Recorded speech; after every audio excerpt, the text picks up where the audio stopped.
Осенью этого года во второй раз Абхазия принимает Северокавказский открытый фестиваль кино и телевидения «Кунаки». Фестиваль «Кунаки» был основан в 2007 году на международном медиафоруме «Вся Россия», а в этом году проходит в юбилейный 10-й раз. Вообще, куначество – традиционное понятие для Кавказа. Это больше, чем дружба и даже больше, чем братство, считает автор и основатель фестиваля, его президент, директор Центра этноконфессиональной проблематики в СМИ при Союзе журналистов России Сулиета Кусова-Чухо. «Кунаки» – это не просто кинофестиваль. Хотя, конечно, основная задача нашего фестиваля – это возродить кино на Северном Кавказе. Поэтому вы увидите сегодня вот кавказское кино, северокавказское, оно еще очень робкое, очень, может быть, несовершенное. Вы увидите его в контексте больших работ российских мастеров. У нас есть зарубежные фильмы. Только так, только на таком высоком профессиональном уровне мы можем возродить кино. Каждый год фестиваль проводится при поддержке региональных властей Российской Федерации. Уже дважды фестивалю оказывают поддержку на государственном уровне у нас в Абхазии. И сегодня я благодарна бесконечно Раулю Джонковичу Хаджинба, президенту Абхазии, с благословения которого этот фестиваль принимается на государственном уровне. Мы выбрали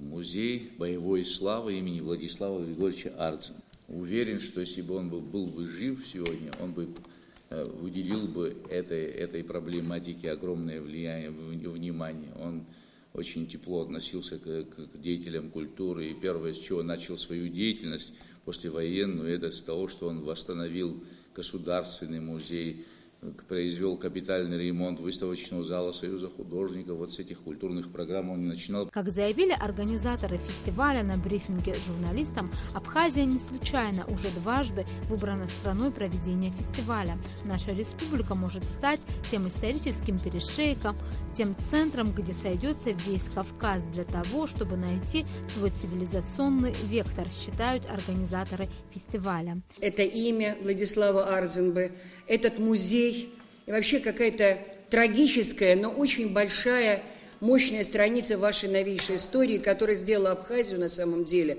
большой ценой, но субъектом сегодня геополитики, политики, субъектом истории, самостоятельным субъектом истории. Это очень важно, это то, что вы должны понимать, потому что вы сегодня имеете возможность выбрать свой маршрут в этом глобальном мире, выбрать свой путь, свой национальный путь. С учетом того, что вы когда-то имели в истории, того, что вы имеете сегодня, вы можете наметить ваше будущее. Президент фестиваля Сулиета Кусова-Чухо и его директор Ильяс Богатырев рассказали журналистам также о том, что вынашивают амбициозную идею, чтобы уже осенью следующего года, в дни столетия абхазского народного поэта Баграта Шинкуба, организовать в Абхазии большой и представительный общекавказский форум. Ну а в программу 10-го юбилейного фестиваля включены документальные, игровые и анимационные картины. Всего на участие в фестивале было подано 267 заявок, из которых 57 были допущены к конкурсу. Среди конкурсных фильмов есть как работа мэтров документального кино и телевидения, так и картины, снятые молодыми, но талантливыми авторами. Что касается географии участников, помимо регионов России, есть фильмы из Прибалтики, Средней Азии и одна совместная российско-итальянская работа. Этот Северокавказский фестиваль «Кунаки» единственный в своем роде фестиваль на юге России. Это единственная площадка, где собираются режиссеры и тележурналисты со всей России и ближнего, дальнего зарубежья.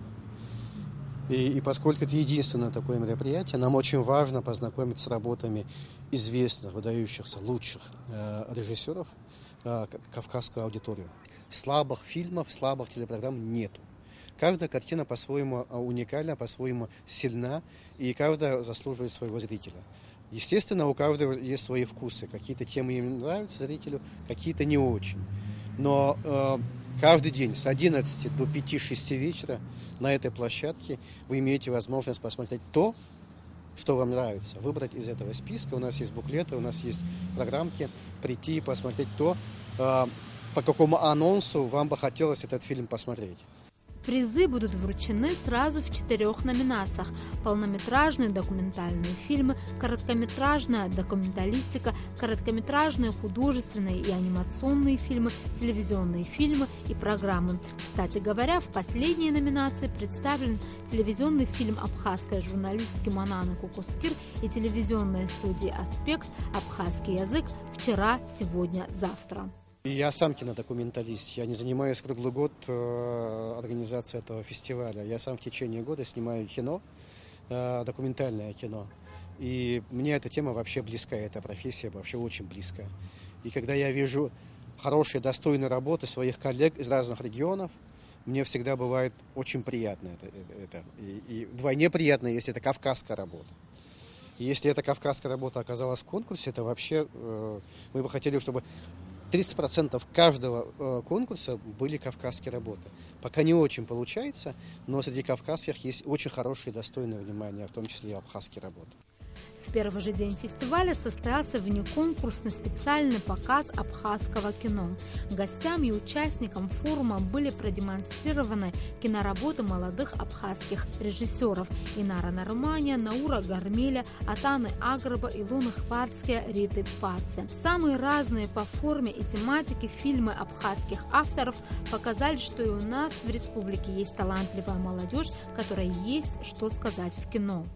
Да, есть впечатление. Мы специально организовали этот показ для зрителей, приехавших на участие из разных регионов и из-за границы в том числе. Нам важно было показать участникам фестиваля, что здесь тоже есть свое кино, что здесь стараются снимать и стараются возродить абхазское кино.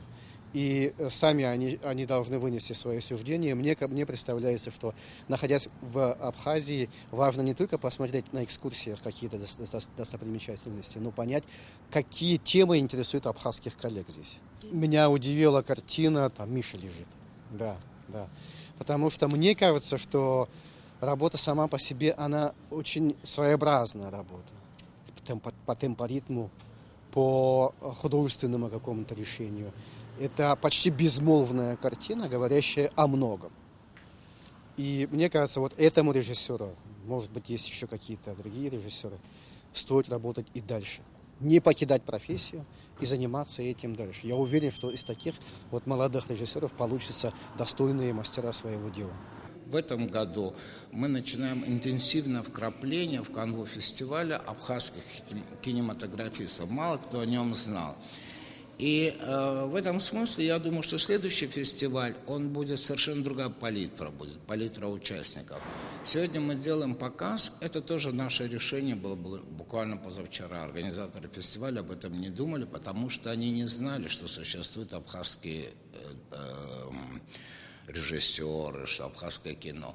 И мы сделали, несмотря на загруженность фестиваля, тут более 100 фильмов они должны смотреть с 10 утра до 8 вечера смотрят, они выделили нам 2,5 часа для того, чтобы ознакомить режиссеров, известных очень документального игрового кино со всех регионов России и Кавказа, с нашими абхазскими документалистами. После просмотра абхазского кино состоялся интересный диалог между авторами фильмов, большинство из которых присутствовали на показе, и участниками фестиваля.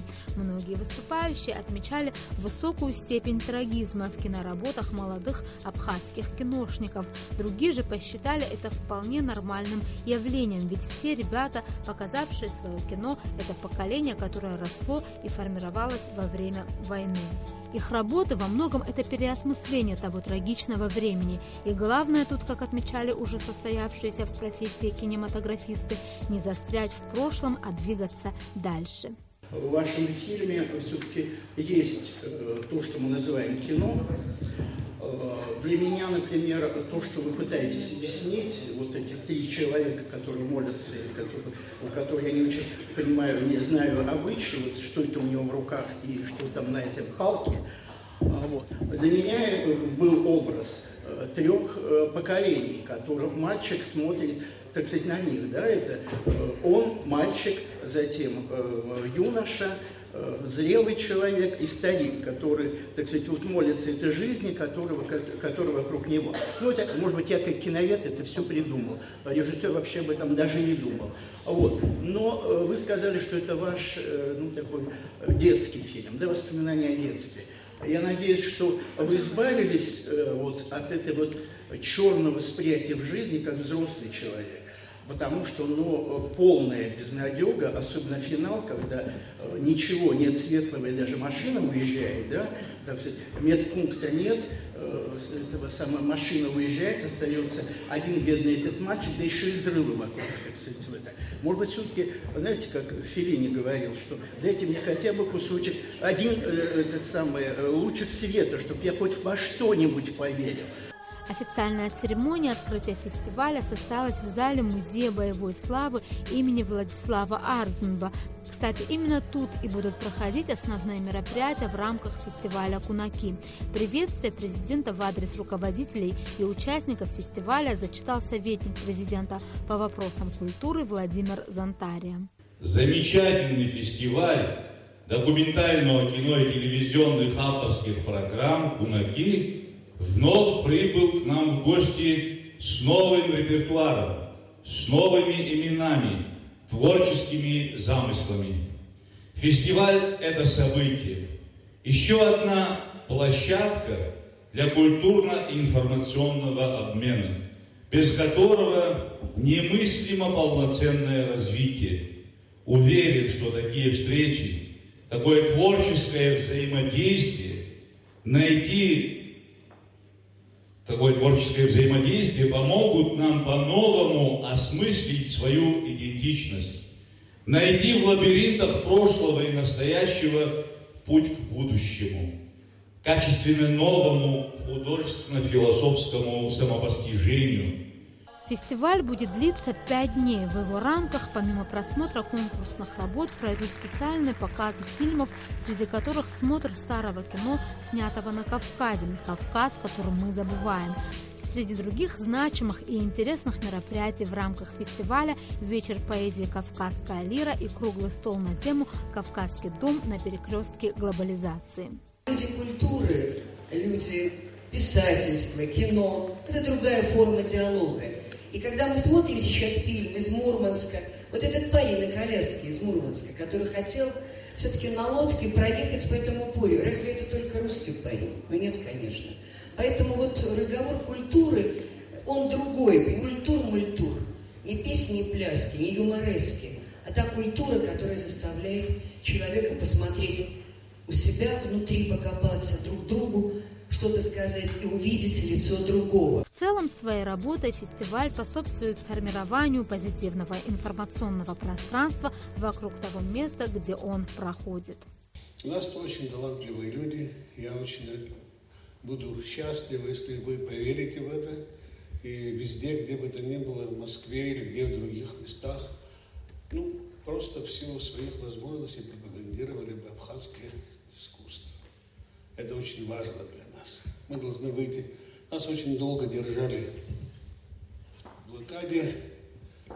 И самое страшное, что было сделано с нами, это вот то, что наши талантливые люди не имели возможность выйти в мир. Просто это преступление, за что, наверное, человечество и страдает до сих пор.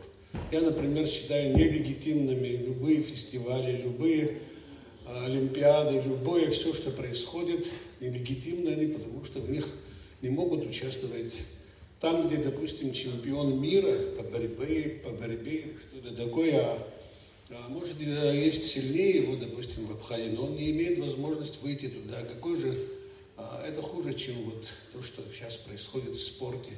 В спорте должны быть все, в искусстве должны быть все, а может, в политике, может быть, из-за малочисленности мы не можем решать глобальные вопросы. Но во всем остальном мы, вот такие молодые, талантливые, они не отстают ни от кого, и они должны быть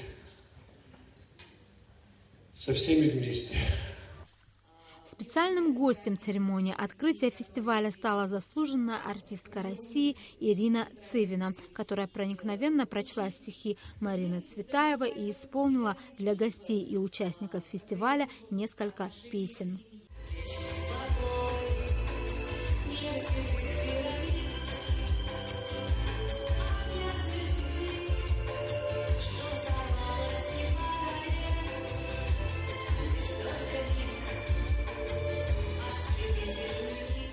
А еще Северокавказский открытый фестиваль кино и телевидения «Кунаки» – это очень значимое событие для всех тех, кто интересуется хорошей документалистикой, телевидением и анимационным кино.